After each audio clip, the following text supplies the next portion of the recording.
नमस्कार दोस्तों, स्वागत है मेरे यूट्यूब चैनल पर। कक्षा 8 विषय सामाजिक विज्ञान यानी कि इतिहास से संबंधित जो पुस्तक है हमारे अतीत भाग 3 उसका पाठ नंबर 4 आदिवासी दिकू और एक स्वर्ण युग की कल्पना जो अध्याय है उसके हम अभ्यास जो प्रश्नोत्तर है वो हल करेंगे। अभ्यास प्रश्नों के हल देखेंगे। आइए सभी प्रश्नों के हल देखते हैं। सबसे पहला प्रश्न है, फिर से याद करें से संबंधित पहला प्रश्न है, रिक्त स्थानों की पूर्ति करें। इसका क्या हो जाएगा? अंग्रेजों ने आदिवासियों को जंगली तथा बर्बर लोगों के रूप में वर्णित किया है, तो यहाँ खाली स्थान में जंगली तथा बर्बर आ जाएगा। नेक्स्ट है ख, झूम खेती में बीज बोने के तरीके को बीज बिखेरना कहते हैं, और गय हो जाएगा।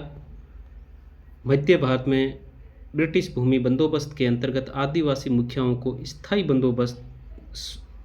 स्थायी स्वामी तो मिल गया, तो यहाँ खाली स्थान में स्थायी आ जाएगा।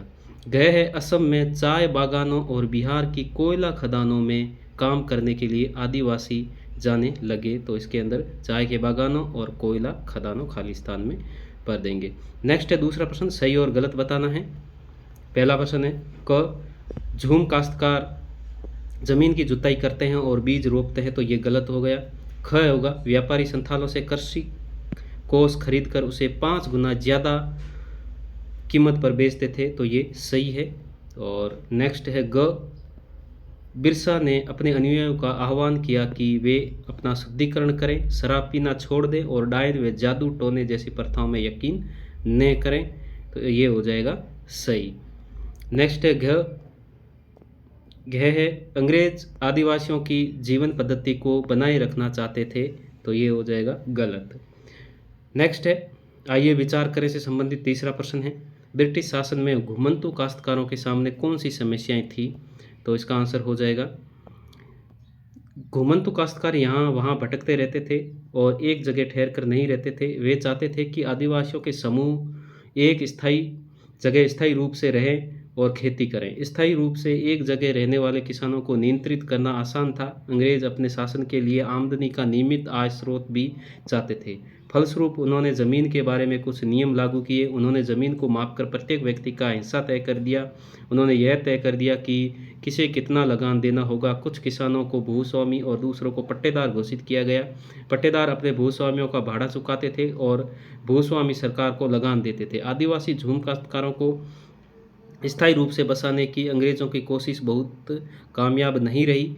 जहां पानी कम और मिट्टी सूखी हो वहां हलों से खेती करना आसान नहीं होता, बल्कि हलों की मदद से खेती करने वाले झूम काश्तकारों को अक्सर नुकसान ही हुआ, क्योंकि उनके खेत अच्छी उपज नहीं दे पाते थे। इसलिए पूर्वोत्तर राज्यों के झूम काश्तकार इस बात पर अड़े रहे कि उन्हें परंपरागत ढंग से ही जीने दिया जाए। व्यापक विरोध के फलस्वरूप अंग्रेज़ों को आखिरकार उनकी बात माननी पड़ी और ऐसे कबीलों को जंगल के कुछ हिस्सों में घुमंतु खेती की छूट दे दी गई।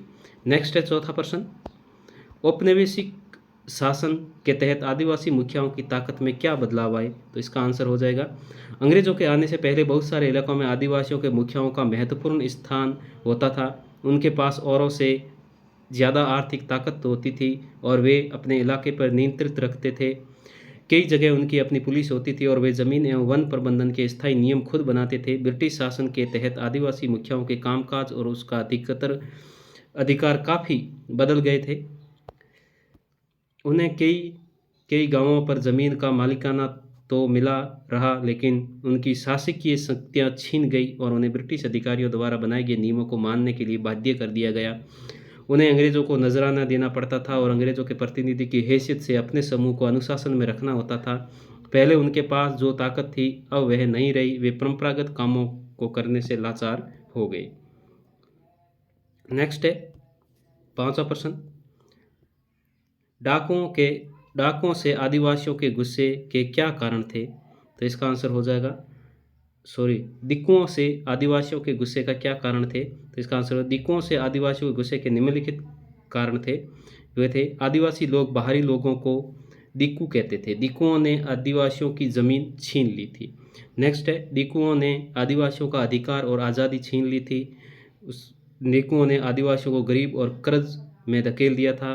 आदिवासी लोग इन्हें बाहरी शैतान मानते थे और यही उनके गुस्से होने के कुछ कारण थे। नेक्स्ट है छठा प्रश्न, बिरसा की कल्पना में स्वर्ण युग किस तरह का था? आपकी राय में यह कल्पना लोगों को इतनी आकर्षक क्यों लग रही थी? तो इसका उत्तर है, बिरसा की कल्पना में स्वर्ण युग ऐसा समय था जब मुंडा लोग दिकुओं के उत्पीड़न से पूरी तरह मुक्त होंगे। बिरसे के स्वर्ण युग का संबंध मुंडा लोगों के अतीत से भी था। इस युग में मुंडा लोग अच्छा जीवन या व्यतीत करते थे। वे तटबद्ध बनाते थे और कुदरती झरनों को नियंत्रित करते थे। वे पेड़ और बाग लगाते थे और अपना पेट भरने के लिए खेती करते थे। यह वह युग था जब मुंडा अपनी बिरादरी के लोगों तथा सगे संबंधियों का खून नहीं बहाते थे और ईमानदारी से जीते थे। बिरसा चाहते थे कि लोग एक बार फिर अपनी ज़मीन पर खेती करें, एक जगह टिक कर रहे और अपना खेतों पर काम करें। और लोगों की कल्पना निम्नलिखित कारणों से आकर्षित रही थी और ये कारण थे निम्नलिखित। पहला कारण था, अधिकतर लोग मुंडा को आकर्षक व्यक्तित्व तथा चमत्कारी शक्तियों से प्रभावित मानते थे।